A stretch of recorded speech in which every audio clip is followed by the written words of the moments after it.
The classroom buzzed with an electric tension, the kind that could only arise from a room full of extraterrestrial beings who had never seen anything quite like what was about to unfold. The Galactic Academy of Xenobiology prided itself on being the most prestigious institution in the known universe, where students from countless species came together to study life forms both mundane and extraordinary. Today's lesson, however, promised to be unlike any other. Professor Zixtil 47, a towering insectoid creature with shimmering exoskeleton plates and compound eyes that glinted ominously under the fluorescent lights, stood at the front of the lecture hall. Her mandibles clicked rhythmically as she addressed the class. "Today," she announced in her low, resonant voice, "we will observe a live specimen of Xenovorous carnifex, commonly referred to as the apex predator." A collective murmur rippled through the audience. Even among aliens accustomed to bizarre and terrifying creatures, the carnifex was notorious. It was a carnivorous monstrosity native to one of the galaxy's deadliest planets, a world so perilous it earned the designation Deathworld. With razor-sharp claws, venomous spines, and a hunting instinct honed by millions of years of evolution, the predator was not something anyone wanted to encounter unprepared. And now, Professor Zixtil continued, gesturing toward the reinforced containment chamber at the center of the room, "We are fortunate to have a special guest instructor joining us today, a member of humanity, arguably the most resilient species in existence. Please welcome Cadet Elias Voss." The doors hissed open and all heads turned to see a figure stride into the room. Elias Voss was human, but he didn't look like the frail, soft-skinned creatures many of the alien students had encountered before.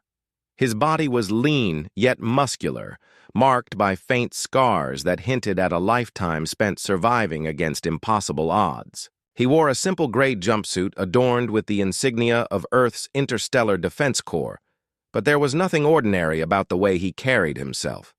Every step radiated calm confidence, as though he were walking into a cafe rather than a room with a deadly predator. "Cadet Voss hails from Earth," Professor Zixtil explained, her tone betraying a hint of admiration despite her usual stoicism. "As you may know, Earth is classified as a death world, a planet teeming with apex predators, hazardous environments, and relentless competition for survival. Humanity has thrived in such conditions, earning them their reputation as Deathworlders. Few species can match their adaptability or courage." Elias nodded politely to the professor before addressing the class. His voice was steady and warm, carrying just enough gravitas to command attention without sounding arrogant. "Thanks for having me," he said, flashing a quick smile that somehow managed to disarm even the most skeptical of the alien students. "I'll keep this short. We're here to talk about how to handle dangerous creatures, not just physically, but mentally. Fear is natural, but letting it control you? That's where things go wrong." With that, he turned his focus to the containment chamber. Inside, the carnifex prowled restlessly, its elongated limbs moving with predatory grace. Its segmented tail lashed behind it, tipped with a barbed stinger glistening with venom. Multiple sets of eyes scanned the room, locking onto Elias with unmistakable intent. To the alien students, it seemed impossible that anyone could approach such a creature without immediately becoming its next meal. But Elias didn't hesitate. He stepped up to the chamber, his movements deliberate and unhurried. The professor tapped a control panel, and the barrier between the chamber and the classroom dissolved, leaving nothing but a thin layer of force field separating Elias from the beast. "This part's important," Elias said casually, as if discussing the weather. "You don't want to make sudden moves. Predators feed off fear and uncertainty. Show weakness and they'll exploit it every time." He tilted his head slightly, studying the creature with an intensity that made some of the students shift uncomfortably in their seats. Slowly, Elias extended his hand toward the force field. The carnifex reacted instantly, lunging forward with a guttural snarl Claws scraped against the invisible barrier, and drool dripped from its serrated jaws. Yet Elias remained unfazed. Instead of recoiling, he leaned closer, maintaining eye contact with the enraged predator. "What's he doing?" whispered a gelatinous student named Curil, whose translucent body quivered with anxiety. "Doesn't he know how dangerous that thing is?" "He's crazy," muttered another, a reptilian creature with iridescent scales. "No one survives encounters with a carnifex, not even humans." But Elias wasn't done. With a fluid motion, he reached into a pouch strapped to his belt and pulled out a small device, a sonic emitter. Activating it, he emitted a low-frequency pulse that resonated through the air. The effect on the carnifex was immediate. It froze mid-lunge, its multiple eyes widening in confusion. Then, to everyone's astonishment, the creature began backing, away, lowering its head in a submissive posture. "See?" Elias said, turning back to the class. "It's not always about brute strength. Understanding your opponent's biology gives you the upper hand. These guys rely heavily on echolocation to navigate and hunt. Disrupt that, and they're effectively blind." The silence in the room was deafening.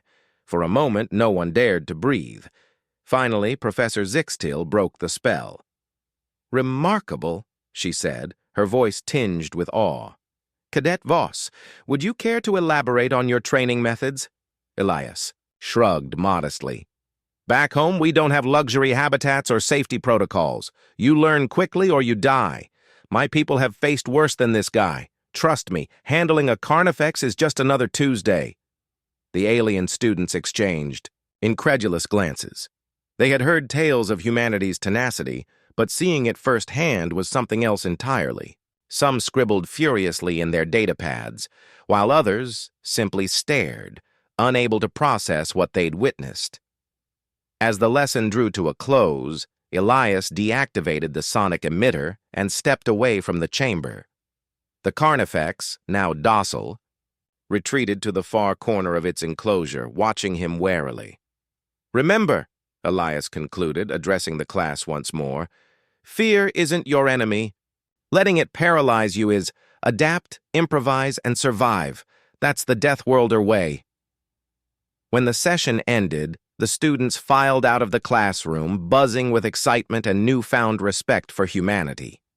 Among them, Curil couldn't help but mutter, "Maybe humans aren't so fragile after all." In the corridor outside, Elias paused to glance back at the containment chamber. A faint smirk played on his lips. Surviving Earth had taught him many things, but humility wasn't one of them.